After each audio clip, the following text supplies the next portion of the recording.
E Brasil acima de tudo, Deus acima de todos. Foi com esse slogan de campanha que Jair Messias Bolsonaro foi eleito presidente do Brasil em 2018 e conquistou o apoio de milhões de evangélicos aqui no Brasil.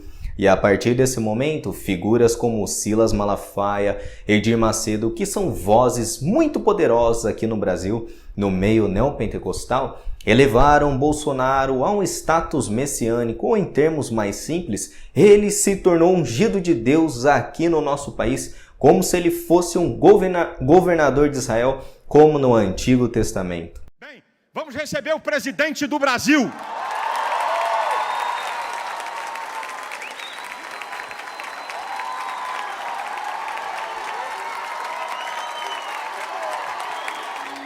Nós tínhamos a certeza de que o Senhor, através dele, iria mudar a nação toda. E a partir do momento que Jair Bolsonaro ele assume a presidência do Brasil, nós observamos a dita igreja conservadora se rendendo a exigências políticas e as mesmas permitindo que esses políticos profanassem o culto a Deus que deveria ser prestado ao nosso Senhor. Inúmeras Assembleias de Deus permitiram que Jair Bolsonaro discursasse em seus templos. A igreja da Lagoinha da família Valadão, que é de conhecimento de muitos aqui no Brasil, permitiu que Bolsonaro e a primeira-dama Michele Bolsonaro discursassem na igreja.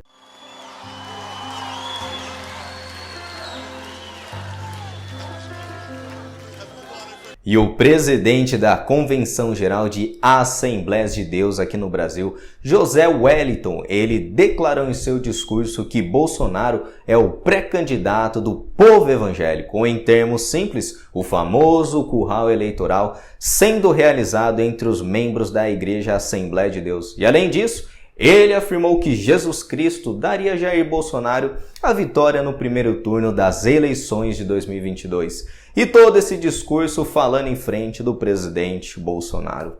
Assim, senhor presidente, o senhor é o nosso pré-candidato, mas esperamos que no mês de outubro, amados, para envergonhar o diabo, para dizer àquela gente que não gosta dos crentes, que Jesus Cristo, o Senhor, dará a este homem a vitória no primeiro turno, se Deus assim permitir. Muito obrigado.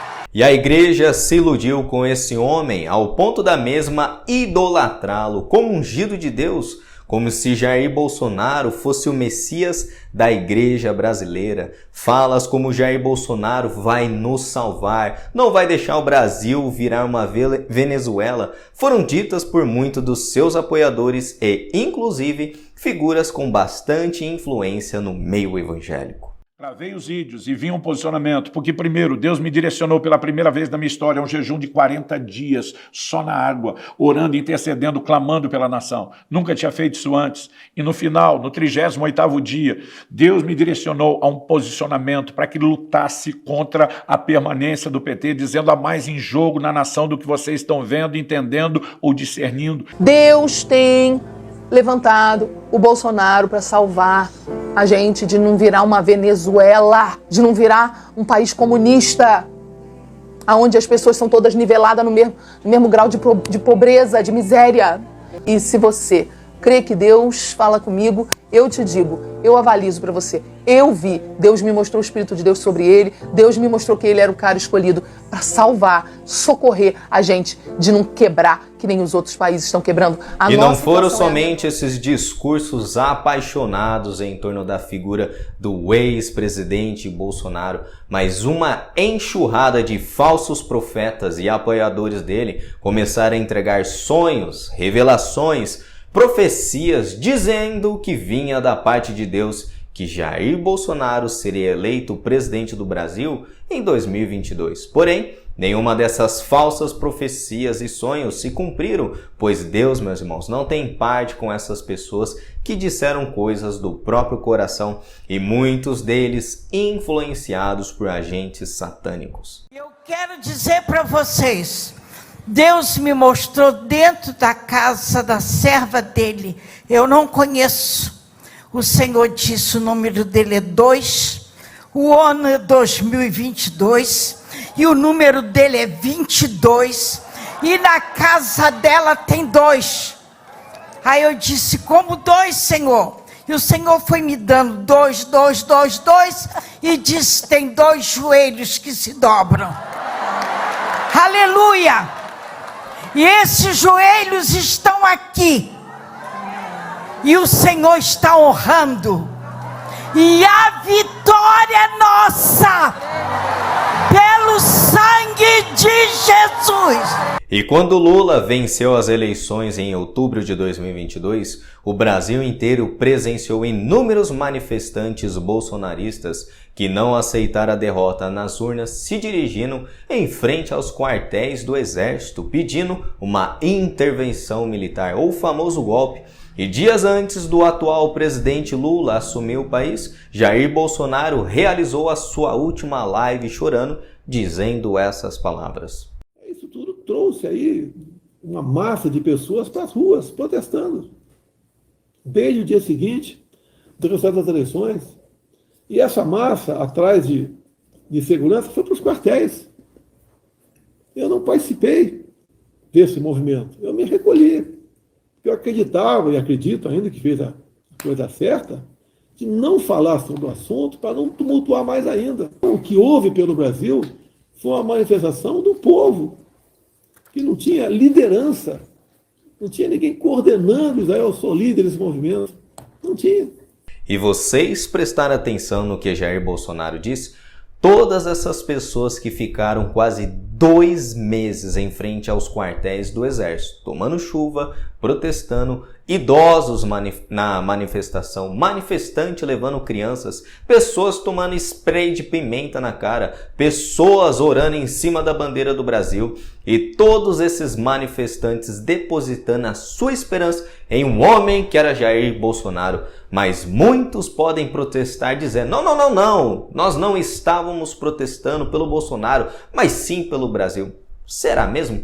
Quantas pessoas gravando vídeos em inúmeras redes sociais, Instagram, TikTok, esperando que o atual presidente Bolsonaro desse a famosa canetada. E quando nada acontecia, os manifestantes alegavam unanimemente, esperem, patriotas, mais 72 horas. Não foram isso que nós vimos? E outras pessoas desses movimentos tentando interpretar supostos enigmas do Jair Bolsonaro, onde ele postava fotos nas suas redes sociais, e tudo isso virou motivo de piadas e chacotas na internet. Mas resumindo, as pessoas desse movimento depositaram a esperança em um homem. E é isso que a idolatria faz, meus irmãos. E agora veja comigo o vídeo de uma senhora muito triste quando Jair Bolsonaro pegou seu avião, foi lá para os Estados Unidos e abandonou todos os patriotas.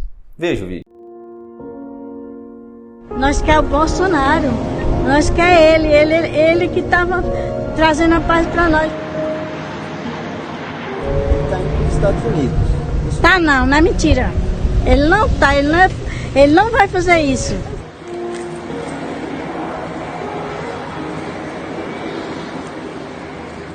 Porém, agora estamos diante de uma alternância de poderes. Jair Bolsonaro não é mais o presidente do Brasil, porém agora a idolatria que era dada ao presidente Bolsonaro agora se tornou ódio pelos opositores em relação ao atual presidente Lula. E muitos cristãos estão orando pela morte do presidente Lula. Vocês acreditam nisso?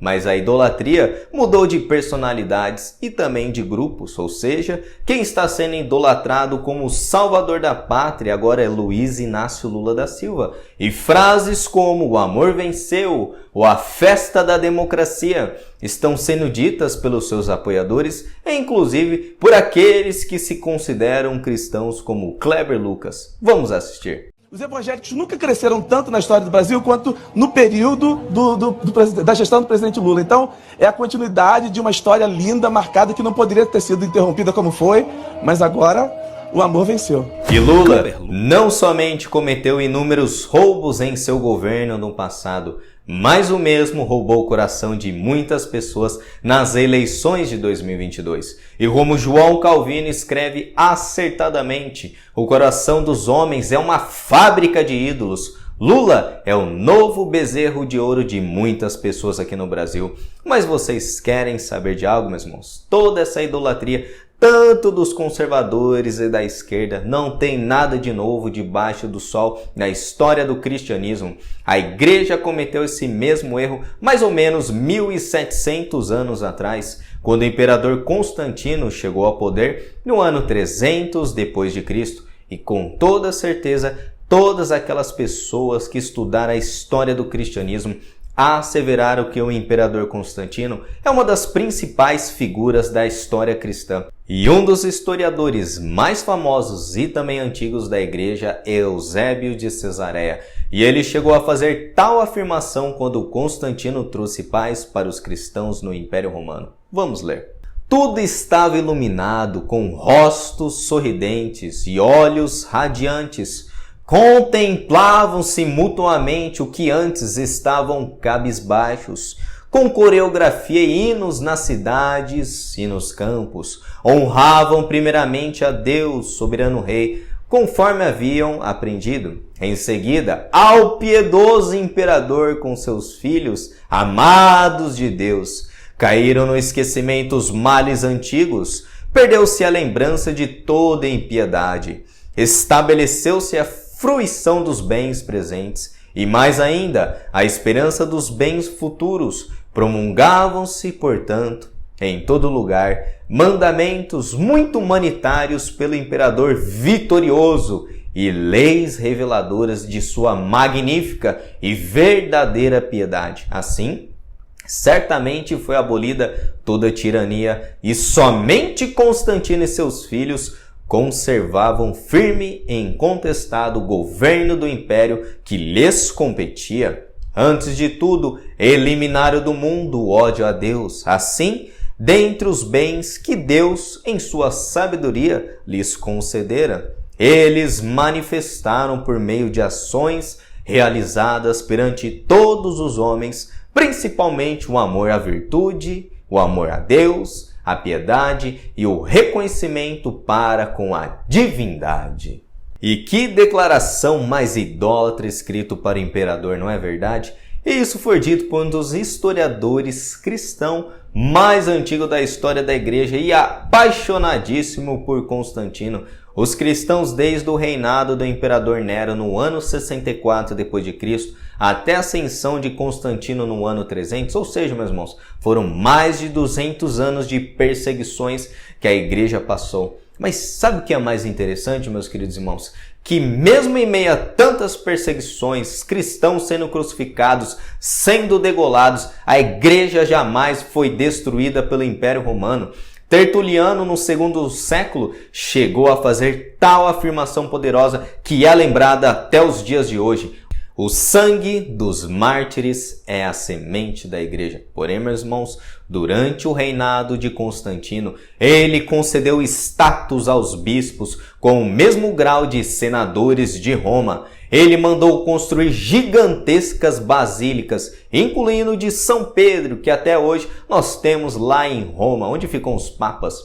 O bispo tinha todos os privilégios dos senadores e, como senadores, usavam uma faixa púrpura para mostrar sua dignidade imperial, ganhando direito senatorial para viajar usando o serviço postal do Império Romano. Constantino aboliu as execuções por crucificação no ano 321 d.C., transformou o domingo em um feriado público. E sabe quem foram os primeiros que se aproveitaram desse contexto? Os políticos ambiciosos e falsos cristãos.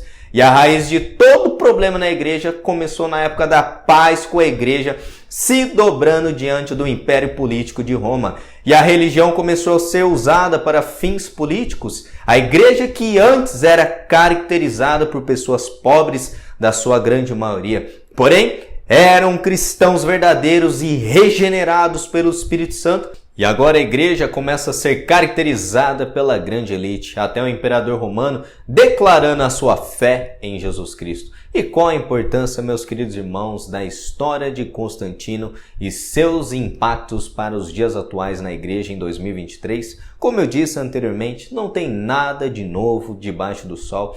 Novamente aqui no Brasil, presenciamos a igreja tanto da ala da esquerda como da ala direita se dobrando diante das exigências políticas, e políticos estão se aproveitando da influência da igreja para obter seus votos e serem eleitos. A igreja nos tempos de Constantino desfrutou de paz, liberdade religiosa, porém, ao passar dos anos, o declínio moral da igreja, da sã doutrina, aumentou drasticamente até o surgimento da Igreja Católica, que foi um desastre total para a história do cristianismo. A seita católica introduziu ao longo da história da igreja doutrinas humanas como veneração aos santos, culto a Maria, e através do seu poder político, eles estabeleceram a terrível Inquisição, que matou inúmeros cidadãos que eram contra as atitudes da Igreja Católica, inclusive também nossos irmãos protestantes, ou seja, eles mataram em nome de Deus e também do poder político.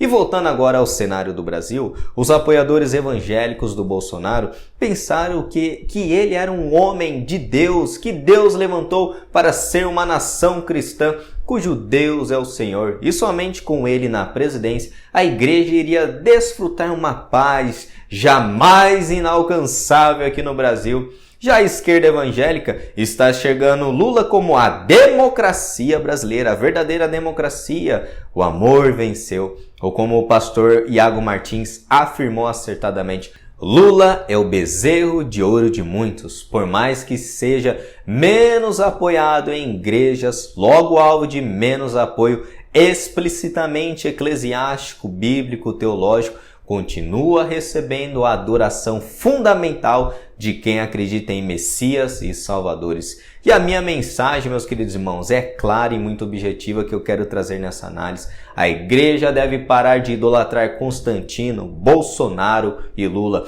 e começar a olhar somente para aquele que é o autor e consumador da nossa fé, que é Cristo Jesus. As escrituras são bem claras que todas as autoridades são constituídas por Deus, ou seja, um homem ou uma mulher só chega a uma posição elevada somente com o decreto de Deus. Mas a igreja, meus irmãos, tem trocado a submissão civil às autoridades com idolatria políticas às autoridades. E esse foi mais um vídeo no canal. Se vocês gostaram, deixe o seu like, porque isso ajuda no crescimento do canal. Faz o algoritmo do YouTube indicar esse vídeo para mais pessoas. Se você está chegando agora no canal, se inscreva. Ative uma opção, fica aqui embaixo, receber todas as notificações, para vocês serem notificados quando eu postar novos vídeos no canal, análises bíblicas e estudos. E caso vocês queiram também contribuir com esse trabalho que eu realizo aqui no YouTube há mais de 6 anos, que Deus toque no coração de vocês. A orientação, meus queridos irmãos, está disponível na descrição de todos os vídeos que eu posto aqui no canal. É muito fácil. E que Deus abençoe todos vocês, meus queridos irmãos, em nome do nosso Senhor Jesus.